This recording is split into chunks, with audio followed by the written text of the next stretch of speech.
Let's talk about politics in our writing. Politics in our writing is pretty important because it's an essential portion of our world building. It can also be overdone and immersion breaking. One example of really effective world building is the Dune series.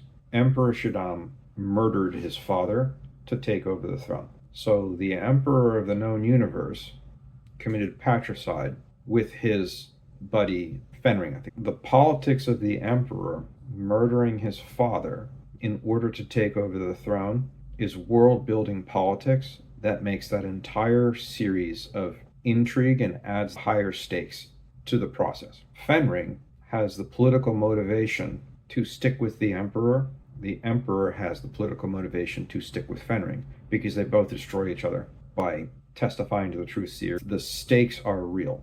If they betray each other, they will both go down and they will both lose all their political power. When you translate the politics of the kings and the barons and the emperors and the guild politics within your story of a thieves guild, for example, you're going to have the guild master is going to have vested interests. The subordinates, the lieutenants are going to have vested interests. The people on the streets are going to have vested interests.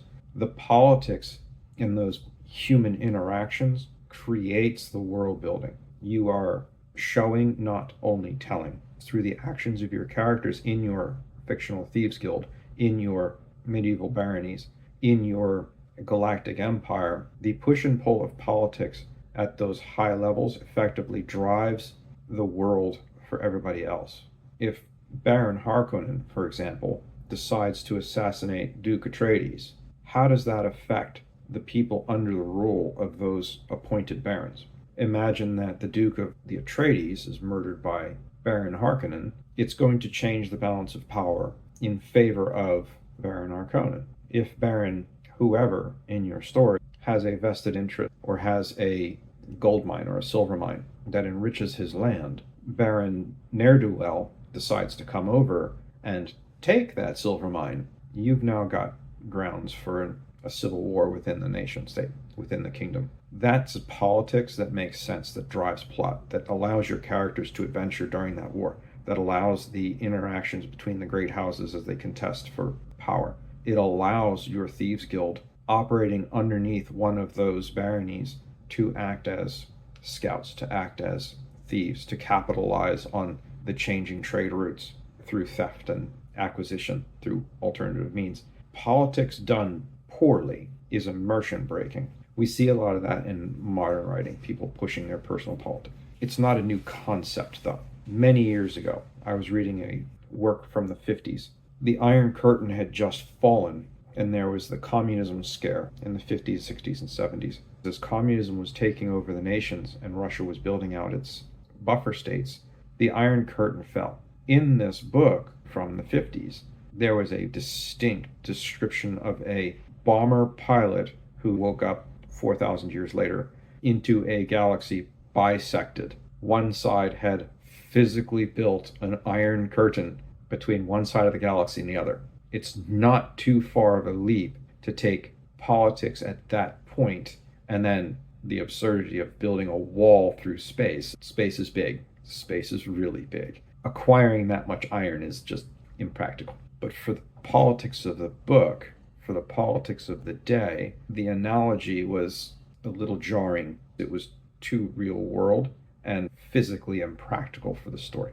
The emotional entanglement we have in modern dayism didn't exist in the Middle Ages. Case in point, I read a fiction fantasy story about a 18-year-old orphan male who cried in a medieval setting. It was not uncommon for men to enlist with their baron at 16 and come home with multiple kills because they're all a bunch of young, dumb farm kids, and the only way to advance as a peasant through society was to serve well and to kill guys on the other team. When these young kids went off to war at 14, 15, 16 years old, they would come home hardened soldiers by the time they were 17, 18 years old. Those hardened soldiers became the professional soldiers, the professional knights in the medieval European setting. It was not uncommon for those soldiers to take those promotions as knights and become the future barons. That was how the nobility expanded and replenished its numbers. So when Baron so and so died without an heir, guess who goes next? The knights who served in battle and were recognized by the king. Oh, Baron Schmedlab just got himself killed. Hey, congratulations, knight errant. You served us well in the battle. Guess what? You're now Baron of Schmedlab's defunct barony because Schmedlab's got no kids that we trust. And the king would divert the property. So putting the modern emotional stuff, putting the politics doesn't work in that setting. It's immersion breaking for anybody who knows what they're talking about, anybody who knows what they're reading. You have to keep your perspective in place and be conscious of how things would tie together. The example of building a physical iron curtain in space is the example of an 18-year-old orphan makes no sense. The example of an 18-year-old orphan crying in a medieval setting is absurd. That young man would have probably been apprenticed by the time he was 13. If you look at the ages of first pages and then squires, pages were 7, 8, 9, 10 years old. They became squires 11, 12, 13, and they served as assistants to the knight learning the trade. They spent their whole lives learning how to operate within court, learning how to fight, and then learning about the armor and serving as an assistant to the knight. And then, when the knight was killed, the squire was elevated. Politics and the emotional entanglements that we have today would not exist in our historical fantasy. However, when you go to the Dune series, Prince Shadam IV was described as 35, and he was still a layabout in school. His father was 120 years old and refused to die, which is one of the reasons Shadam IV knocked off his father. Shadam had no recourse because he would have waited until he was in his 70s and got impatient for the crown. So he assassinated his father with Fenring. And that was actively discussed in the book, how they were displeased with his father's longevity. They eventually poisoned the emperor and covered it up, destroyed the body so that they couldn't do an autopsy. They really made a mess of things. The politics of that suppressed future ruler drove him to murder his father, Shadam III. And then the politics of how do I keep Fenring from betraying me? Shadam had to remove Fenring from his immediate service, at the same time making it look like he wasn't banishing his friend who had just helped him kill his father.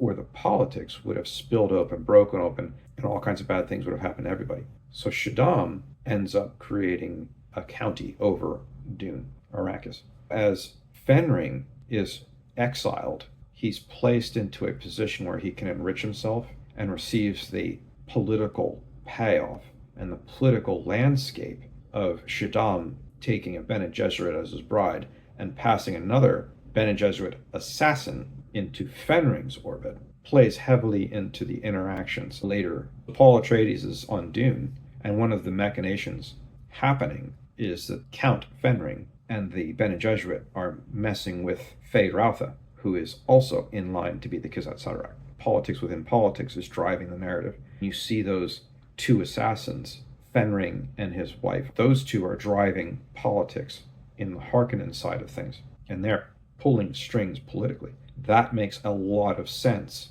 given the geopolitical situation of the story. It serves to enrich the environment because there's people pulling strings, being puppet masters, changing things to their benefit. The politics makes sense in that case.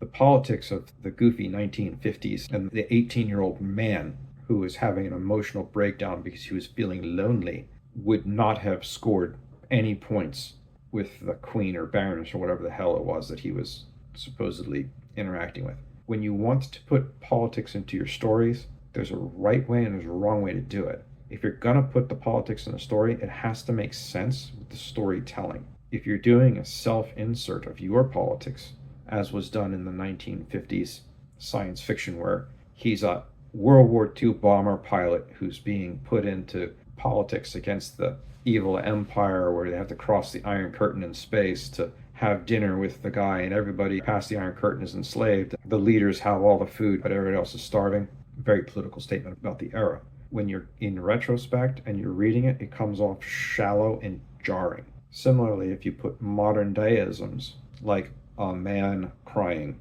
wouldn't happen when you put modern politics into a medieval or fantasy setting, wouldn't happen. They didn't operate like that. When you try to self insert politics or you try to self insert emotional conditions of today, you have to be mindful of the settings you're operating in. They didn't have time for a lot of the stuff that we tolerate today. The historical barons, the historical knights, they were too busy fighting. They were too busy surviving. The peasants more so. They didn't have time to talk about your gender studies degree. They were worried about bringing the harvest in. They had more important things to worry about. If we self-insert today's morality, if we self-insert today's politics into those realpolitik settings, it's not going to make sense. It's going to be jarring. You have to be very conscious of how you present them and position them. This layabout kid who's 35 years old and still in basically high school makes sense when his father is living to 120, 170 years old in the Dune series.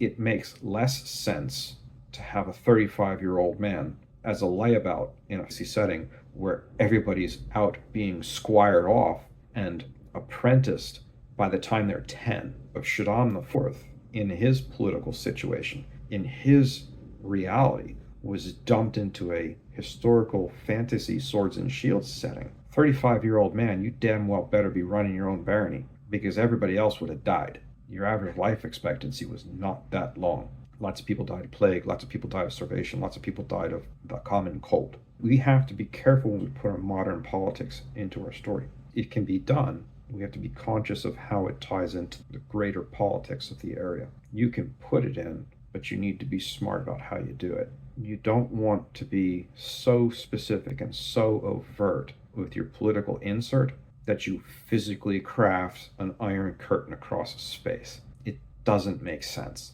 Nobody understood space and spaceships in the 50s because they had barely launched the first satellites. What ultimately happens is you date your story. Your story is no longer evergreen.